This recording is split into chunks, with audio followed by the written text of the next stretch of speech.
കേരളം ഭയങ്കര സാക്ഷരമാണ്, കേരളം വേറൊരു ലെവലാണ് എന്നൊക്കെ പറയുമെങ്കിൽ പോലും ഉണ്ടോ, ഇവിടെ ഈ കാര്യങ്ങൾ തീരുമാനിക്കുന്നത് സമുദായ സംഘടനാ നേതാക്കൾക്ക് വലിയ റോളുണ്ട്. ഇപ്പോൾ ഒരു സീറ്റ് കിട്ടിയില്ലെങ്കിൽ ആദ്യം ആ സ്ഥാനാർത്ഥി പോകുന്നത് കോൺഗ്രസ് നേതൃത്വത്തിൻ്റെ അടുത്തേക്കല്ല, നേരെ അവൻ്റെ സമുദായ നേതാവിൻ്റെ അടുത്തേക്കാണ്. അപ്പം അങ്ങനെയുള്ള സ്ഥലത്ത് സമുദായങ്ങളുടെ പിന്തുണ, പ്രത്യേകിച്ചും ഈ SNDP NSS പോലുള്ള ഹൈന്ദവ സംഘടനകളിലും ഒരു പരിധിവരെ ക്രിസ്ത്യൻ സംഘടനകളുടെയും പിന്തുണ ഇല്ലാത്ത നേതാവാണ് സതീശൻ.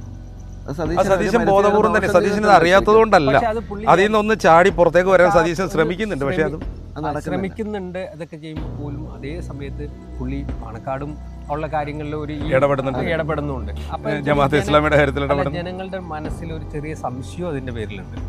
അപ്പൊ ഇയാൾ പറയുന്ന അത്തരം സമുദായങ്ങൾ നേതാക്കളെ തിണ്ണനിരങ്ങില്ല എന്ന് പറയുമ്പോൾ പോലും പുള്ളി ഇത് ചെയ്യുന്നുണ്ടോ എന്ന് സംശയമുണ്ട്. അതുകൊണ്ട് ഒരു തെരഞ്ഞെടുപ്പിന്റെ ഒരു ഘട്ടം വന്നു കഴിഞ്ഞാൽ, അപ്പൊ UDF അധികാരം കിട്ടി എന്ന് പറഞ്ഞ ഒരു തെരഞ്ഞെടുപ്പിന്റെ ഒരു നേതാവിനെ തെരഞ്ഞെടുക്കുന്ന ഒരു ഘട്ടം വരുമ്പോൾ എത്രത്തോളം പിന്തുണ സതീശന് കിട്ടുന്നുള്ള സംശയം.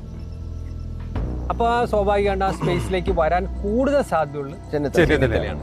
കാരണം ചെന്നിത്തല അല്ല, ഈഴവ സമുദായത്തിന് ബുദ്ധിമുട്ടില്ല, വെള്ളാപ്പള്ളിക്കും താല്പര്യമുള്ള ആളാണെന്ന് അദ്ദേഹം പറഞ്ഞു കഴിഞ്ഞു.